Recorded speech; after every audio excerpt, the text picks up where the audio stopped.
बिस्मिल्लाहिर्रहमानिर्रहीम अस्सलाम वालेकुम। सऊदी इन्फो यूट्यूब चैनल में आपको खुश आमदीद कहते हैं। तमाम ऐसे अफराद जो वाया सफ़र कर रही हैं वो गलती नहीं कर रहे, लेकिन वेबसाइट का एक ऐसा मसला है, जिस तरह आपने थंबनेल पे देखा कि वेबसाइट का धोखा, ये वेबसाइट का कुछ जानबूझ के धोखा नहीं किया जा रहा, लेकिन ये क्योंकि एक टेक्निकल फॉल्ट्स हैं उस वजह से आपके साथ एक ऐसा धोखा हो जाता है जो अनजाने में हो जाता है, आपको भी पता नहीं चलता। ऐसे तमाम अफराद जिनका स्टेटस इम्यून हो चुका है, ऐसे तमाम अफराद जिन्होंने अपनी वैक्सीन अप्रूव्ड करवा ली है, ऐसे तमाम अफराद तवक्कलना पर जिनका स्टेटस अपडेट हो गया है, सेहती पर भी अपडेट हो गया है, उनके साथ मामलात कुछ इस तरह पेश आ रही हैं। क्योंकि ये रिसेंटली तकरीबन 2-3 वाक़यात मेरे सामने आए, तो इस वजह से मैंने सोचा कि आप लोगों के साथ शेयर करना ज़रूरी है कि आप पाकिस्तान से निकले, आपने डाटा सारा क्लियर किया कि ओके है।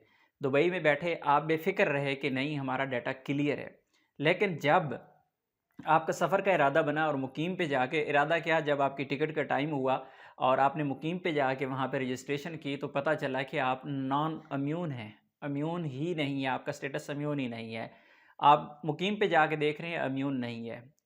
लेकिन पहले तो आपके पास डाटा सब कुछ है। ये है वेबसाइट का मसला। वेबसाइट पर कुछ ऐसे इश्यूज़ चल रही हैं जिनकी वजह से आपका नुकसान हो सकता है। आपने अपना जो मुकीम वेबसाइट है वहाँ पे अपना डाटा चेक करते रहना है। अल्लाह ना करे कि आखिरी दिन आपके साथ ऐसा हो कि आपका डाटा वहाँ पे इम्यून ना हो और आपको साथ प्रॉब्लम हो। इसका हल क्या है? सवाल आप में से बहुत सारे लोग यही पूछेंगे कि इसका हल क्या है? तो इसका हल फ़िलहाल कोई भी नहीं है, क्योंकि इसका कोई हल होता तो हम ज़रूर आपको करके बताते कि ये इसका हल है, क्योंकि ये मिनिस्ट्री की वेबसाइट का मसला है, टेक्निकल इश्यूज़ हैं, जिसका हम कुछ नहीं कर सकते। मेरा पर्सनल एक्सपीरियंस हुआ है कि एक बंदा जिसके तमाम के तमाम डाटा मैंने रेडी किया, तमाम डॉक्यूमेंट्स कंप्लीट किए, उसे दिए कि भाई आप सफ़र कर सकते हैं, और फिर जब दुबई में पहुँचे, दुबई से वो सफ़र कर रहे थे सऊदी अरेबिया का, तो उन्होंने मुझे कहा है भाई आपने हमारा काम सही नहीं किया। जब मैंने चेक किया तो वाक़ई ही मुकीम पे उनका स्टेटस अपडेट नहीं था, क्योंकि ये वेबसाइट का इश्यू है, और इसके अलावा बाकी फिर काफ़ी ज़्यादा केसेस मेरे सामने इस तरह के आए, तो मुझे पता चला कि ये एक मसला है वेबसाइट का। आप लोगों ने मोहतात रहना है, आप लोगों ने चेक करते रहना है, आपने ये सोच के नहीं बैठ जाना कि हमारा स्टेटस अपडेट हो गया, इम्यून हो गया और वो इम्यून ही रहेगा। हो सकता है वो आपका स्टेटस वहाँ से हट भी जाए।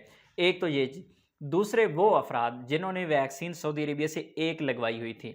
एक वैक्सीन आपने लगवाई, तो आप जब मुकीम पे जाके खुद को रजिस्टर्ड करते हैं तो वो आपको इम्यून शो करवाता है। हालाँकि आपने जो वैक्सीन है एक ही लगाई होती है। उसका मसला ये होता है कि अगर आपको पहली डोज़ लगवाई हुई जो सऊदीया से आपने लगवाई है, उससे अगर 90 दिन से ज़्यादा का टाइम गुज़र चुका है, तो वो ऑटोमेटिकली भी वहाँ से हट जाता है, क्योंकि सऊदी अरेबिया की मिनिस्ट्री ऑफ हेल्थ का जो नया रूल है, उसके मुताबिक अगर आपने एक वैक्सीन लगवाई है और 90 दिन के अंदर दूसरी वैक्सीन अगर आपने नहीं लगवाई, तो पहले वाला जो स्टेटस आपका इम्यून शो हो रहा था, वो ख़त्म हो जाएगा। पहले सऊदी अरेबिया का कानून ये था कि पहली वैक्सीन लगवाने के बाद 6 महीने तक आपका स्टेटस इम्यून रहता था पहली वाली वैक्सीन पे।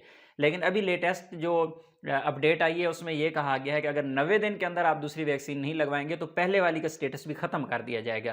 पहले वाली का स्टेटस ख़त्म हो जाता है जब आप दूसरी वैक्सीन लगवाते हैं, तो ऑटोमेटिकली पहले वाली और दूसरे वाली भी वहाँ पे अपडेट हो जाती है। तो ये 2 चीज़ें थी, बहुत ही अहम थी, आपके साथ शेयर करना ज़रूरी था। अपनी दुआओं में याद रखिएगा। अस्सलाम वालेकुम।